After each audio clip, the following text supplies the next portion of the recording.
Hey guys, so ever since I was young, my parents would never really tell me bedtime stories. And they never really tucked me in either, so I would just kind of do that myself. I still remember my Leo friends in grade school would tell me about all the bedtime stories that their parents would tell them, and I would be a bit jealous. And they lived happily ever after. The end. Good night, little Timmy. Good night, Mama.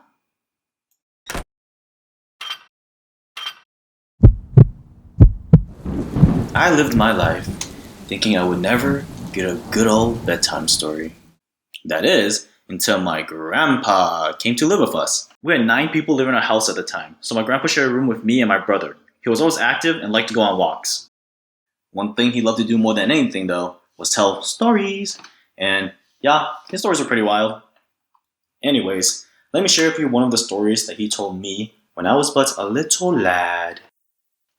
This story starts off with 2 brothers. Let's call one of them Bob and the other Tiger.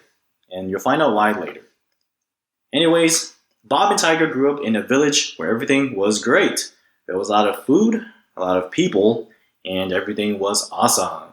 Until one day, the village crops just stopped growing food. And eventually people started to starve. Then one day, Tiger came up with an amazing plan to feed the village, but he would need some help. So he went to his brother, Bob.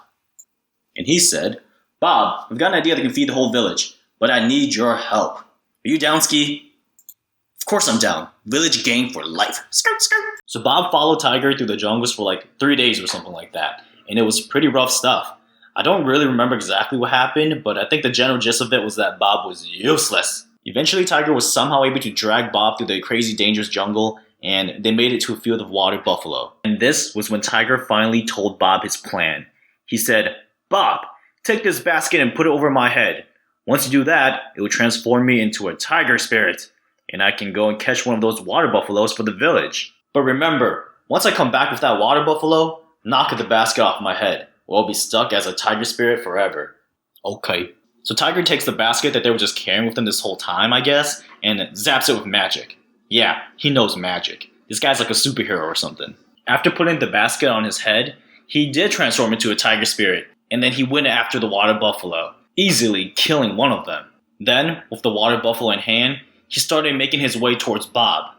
And Bob, who had been useless this whole trip, dug in deep. He clenched his fist with a new sense of purpose and resolve. And he ran away! Bob was too frightened at the scary image of what his brother had become. For days he hid in his house and didn't dare go outside. As time went on, he heard many chilling stories and rumors about a crazy tiger spirit that was raising an army of zombies to become the Tiger King. And that was the end.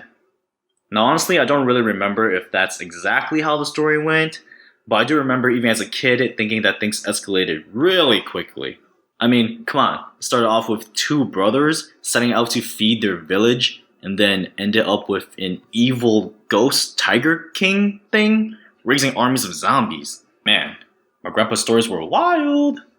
But in all honesty, I always enjoyed them a lot when I was younger. I'm really grateful to have had my grandpa tell me so many awesome stories growing up. If you're someone in need of a good old-fashioned bedtime story, then I hope this story was interesting for you. And that's all. Bye!